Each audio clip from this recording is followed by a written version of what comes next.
లోక పాపములను మోసుకొని పోయి దేవుని గొర్రె పిల్లగా ఆయన ప్రతి పాపమును ఆయన మీద వేసుకున్నాడంటే మనము భరించాల్సిన శిక్ష ఆయన భరించాడు.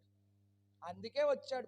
చాలామంది ఏమంటారంటే, నేను కాక మొన్న వచ్చిన దేవుడు, 2024 సంవత్సరాల క్రితం వచ్చిన దేవుడు, ఇంగ్లీష్ వాళ్ళ దేవుడు, ఆఫ్రికా వాళ్ళ దేవుడు, ఆస్ట్రేలియా వాళ్ళ దేవుడు, అమెరికా వాళ్ళ దేవుడు అని. అమెరికా వాళ్ళ దేవుడు, ఆస్ట్రేలియా వాళ్ళ దేవుడు, ప్రపంచానికి అంతటికీ ఒకటే దేవుడు, ఆయనే యేసుక్రీస్తు.